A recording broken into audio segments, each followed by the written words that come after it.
सबसे पहले हमारा कर्तव्य बनता है कि हम उन माँ बाप की सेवा करें जिन्होंने हमें सब लायक बनाया है।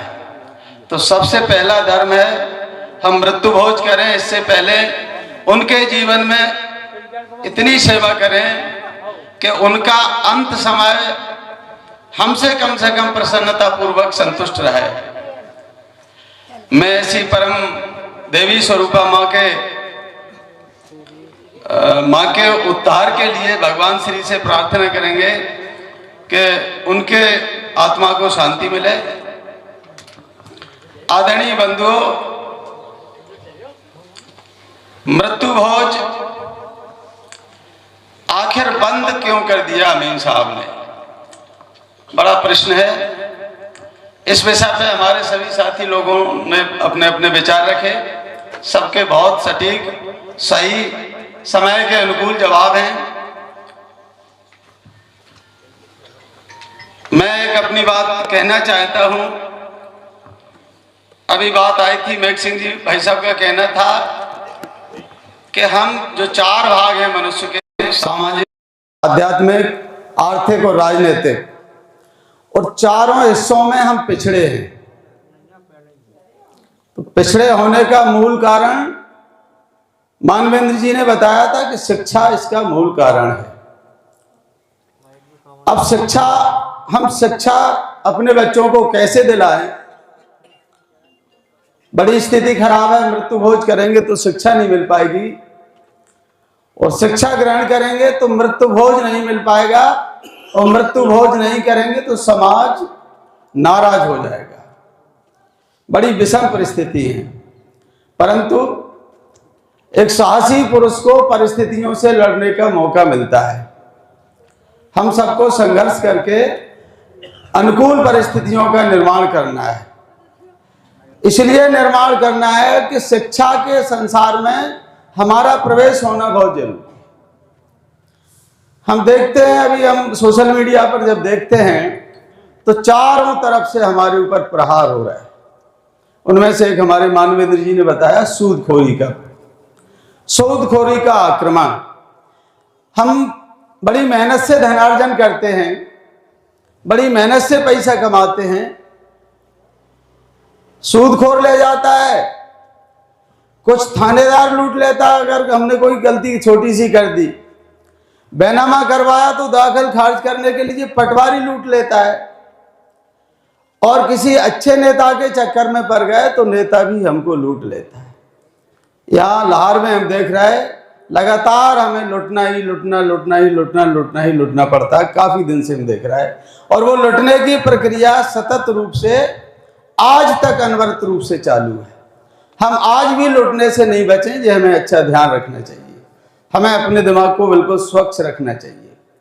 तो साथियों, हमारा निवेदन है कि हम राजनीतिक हिस्सेदारियां भी बढ़ाएं। हमने बातें सुनी और सुन करके चले गए। राजनीतिक और शैक्षणिक रूप से हम तब मजबूत होंगे जब हमारी इस प्रकार की कुप्रथाएं बंद हो जाएं।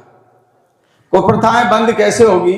क्योंकि समाज हमारा पिछड़ा है, पिछड़े लोगों की बहुत देर में समझ में आती है। तो मेरा सुझाव है परम सम्मानीय वकील साहब से कि जहां भी गमी हो, और प्रमुख लोग हैं समाज के, जो प्रतिष्ठित लोग हैं समाज के, जो अंगुआकार लोग हैं, जो अपने आप को जो मानते हैं कि हमारी समाज में इज्जत है, और उन इज्जत वाले घरों में शुद्धता होने के दूसरे दिन हमारा एक प्रतिनिधि मंडल जाए और उनसे निवेदन करे कि भाई अब हमें मृत्यु भोज को बंद करना है या कुछ कम करना है, इस प्रकार का वहाँ मार्गदर्शन करें।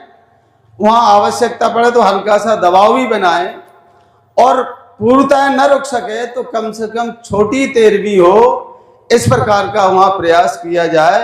ये हमारा एक सुझाव और निवेदन है। दूसरा, हमारा अभी बताया था हमारे मेघ सिंह जी भाई साहब ने, चूंकि अब हम लोग राजनीतिक आदमी हैं, हम तो चाहते हैं कि हम लोगों को कम से कम 13वीं भोजों में जाने की अनुमति मिल जाए, भले न खाएं, परंतु अगर वहां न जाया जाए तो बहुत ज्यादा अच्छा रहेगा। जगह आपने सुना भी, हमारे पास में गुर्जर समाज के मेघ सिंह जी भाई साहब का गांव हमारे पास में ही गांव है। हमारे बड़े घरवा के संबंध है बहुत सारे लोगों से, उनके पत्र आते नहीं है। उनकी 5 मन आटा की लिमिट है, एक 13वीं में सिर्फ 5 मन आटा वो गलाएंगे। अब चूंकि लोग सामाजिक होते हैं, जुड़ाव रहता है, तो 5 मन से ज्यादा आटा नहीं लगा सकते, तो उसमें खीर का वो आयोजन रख देते, खीर का एक आइटम जोड़ देते हैं। खीर ज्यादा बन जाती है तो थोड़ा 2000 से ज्यादा संख्या उसमें ग्रहण कर लेती है। तो मैंने वो संकल्प कर लिया कि जो समाज ने अपने आप में मृत्यु भोज बंद कर दिया, उसको हम भोजन करने के लिए नहीं जाएंगे। तो हम वहाँ उनके यहाँ भोजन करने के लिए जाते नहीं। तो हमारा मतलब जब लोग वहाँ भीड़ नहीं होगी, लोग नहीं जाएंगे 13वीं में, तो फिर करने वाले का भी मन खराब हो जाएगा। वो सोचेगा कि अब आदमी जुड़ते नहीं है तो हम क्यों इतनी बड़ी बात करें। तो उसकी लिमिट थोड़ी कम हो सकती है, नियंत्रित हो सकती है, क्योंकि इतना बड़ा कठिन काम है नहीं है। जैसा जी हमारे रतन भैया कह रहे थे, हाँ हुआ, कई जगह हुआ भी ऐसा। तो ऐसा अगर उदाहरण हमारे यहाँ एकाध अगर ऐसी परिस्थिति हो जाए तो मुझे लगता है कि इस काम को करने में बड़ी सरलता होगी। तो मैं इतना ही निवेदन करूंगा। मोहन महेंद्र जी ने बहुत अच्छी बात कही कि हम पैसा कमाने के लिए चले जाते हैं घर छोड़ करके। एक प्रकार से मोहन महेंद्र जी, हम संख्या बल में बहुत ज्यादा हैं, परंतु हमारा जो जीवन है वो खानाबदोशी टाइप का जीवन। हम चल फिर करके पैसा कमाते, क्योंकि जमीन जायदाद हमारे पास बहुत ज्यादा है नहीं है। और अब जो जमीन बंटने की बात आई है, राम सिंह जी ने बोला है, कल जमीन हमारे पास बिल्कुल नहीं रहने वाली है, तब हमारी स्थिति क्या होगी हमें जो सोचना आज से ही पड़ेगा।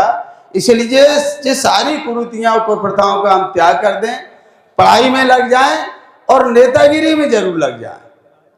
नेतागिरी जरूर कर लें, नहीं हमारे खून चूसने वाले लोग पैदा हो गए हर जगह। दामोदर यादव जैसे लोग अभी उपलब्ध नहीं हो पाए, दामोदर जैसे लोग उपलब्ध हो जाएंगे तब हमें लगता है कि कुछ कमी खून चूसने वाले भेड़ियों की हो पाएगी। भेड़िए बहुत हावी हैं, इसलिए मेरा निवेदन है कि सावधानी से अपना जीवन जिए, पढ़ाई लिखाई और राजनीतिक हिस्सेदारी में सजग रहें। बस आज हमें इतना कहना था।